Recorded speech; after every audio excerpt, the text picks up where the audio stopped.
Stand by for transmission in 1 minute.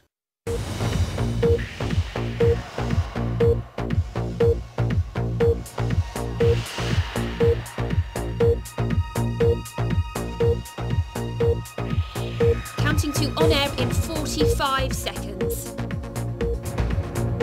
Camera 2, can I have camera 2 next, please? Stand by on OS 7. Coming to assign 2. 30 seconds to air, 30 seconds.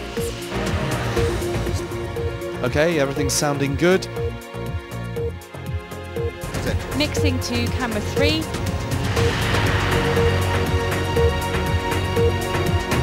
seconds to air, 15 seconds. Stand by for BBC News School Report live in 10, 9, 8, 7, 6. 5, 4, 3, 2... Cut. Go bam. Cue. Hello, I am Terry Ann and I'm here to tell you the news from Mayfield School's BBC News School Report.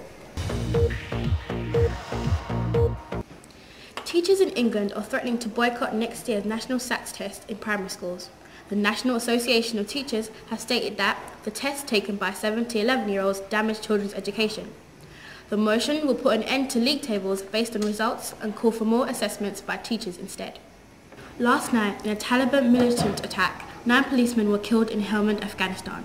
The Afghan police say that the attack took place early this morning. Helmand is a stronghold filled with a large number of international and Afghan troops. We spoke to a couple of Afghan girls who got to our schools about their experiences with the bombing. I left Afghanistan in 2001, then I moved to Pakistan for about a year and a half, and I came to England during 2002. What made you leave Afghanistan? When the Taliban came, my mom couldn't work. She wanted to work, but my dad, he wasn't very happy. He wanted us to have good education. And in Afghanistan, the girls wasn't allowed to go to school. So my dad wanted us to have a better future. So he decided to come here, and then we came after him as well. The Afghan national curriculum was set up a year ago, which has improved the educational lives of many young people living in Afghanistan. We spoke to the Director of Education in Kabul to ask him about the new curriculum and if Britain could learn anything from Afghanistan. The main difference is the education in England and the curriculum in England is based on lots of experience and lots of hard work. After 30 years of war and problem, we just started with the help of British Council to start the curriculum in Afghanistan just last year. Therefore, it's a very new program for us. Our national curriculum has the same value of the national curriculum in the other countries, and all the subjects are the same, and it has the same value in anywhere else in the world. I think this is very, very important for the young people in Britain, because they have to learn that which country they are living in. They have lots of facilities, lots of experience, which we don't have it in our country. While you are living in comfort and with lots of opportunity, our children in our country doesn't have that sort of facility. Have you ever heard of the Prime Minister's Global Fellow? These are people ages 18 and over who show real promise and skills. We caught up with 2 of them, Sophie Jones and Luke Pollard, who explained what it is to be a Global Fellow and what it could mean to young people.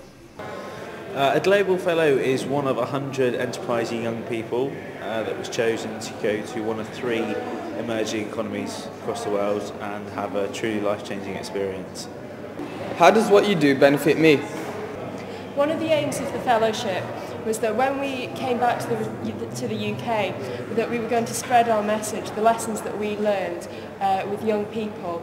And one of the ways that we did this was to go into schools and give assemblies, give classes, and talk about the different values that we'd picked up. And the hope is that as peers, because there's very little difference between you and I in age, that we'd be able to share this on a more friendly level and pass that message across more clearly. Thank you. Recently, the QCA and the British Council ran a national conference for cross-curriculum dimensions at Congress Centre, London. BBC School reporters interviewed David Gardner about his role within the QCA and how what he does benefits young people. What's your role within QCA? I'm a curriculum advisor at QCA. I went as geography advisor, but now I manage curriculum guidance and support. And what are you trying to achieve with the cross-curriculum dimensions? We're trying to support schools to realise that they need to develop a more coherent curriculum, so learners get what learning is about. They see learning as being real and relevant. I mean, like this, what we're doing now, it's real, isn't it? Yeah. And do you like it? Yes. Do you like doing this? Yeah? Do you find it engaging? Yep. Yeah. And do you find that better than being in the classroom every lesson and using a textbook and yeah? And that's exactly what this is about. Well, everything we're doing is for the benefit of you, we think. That's what we're trying to achieve. We want you to be successful. We want you to be confident, and we want you to be responsible.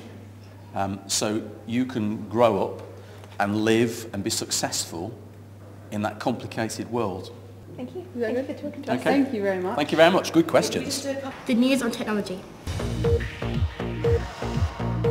Global sales of the Nintendo Wii console have passed 50 million. The company's boss Satoru Iwata has said. The Wii is now the fastest selling game console in history, surpassing even the PlayStation 2. If Jade Goody had not married Jack Tweed in the weeks before her death, then her sons could have faced a tax bill for more than £1 million. Without the wedding, her estate estimated at £3 million would have passed directly into a trust fund for her sons, Bobby and Freddie.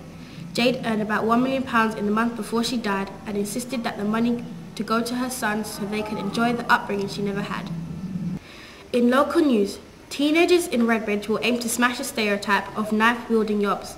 Tomorrow night in a special one-off stage show at Redbridge Town Hall, the soon-to-be rehomed Friendford Youth Club will tell their side of the story in Hidden Youth. Performances include dancing, singing, poetry, comedy and drama and will run between 7:30 p.m. and 9:30 p.m. This is Mayfield School signing out.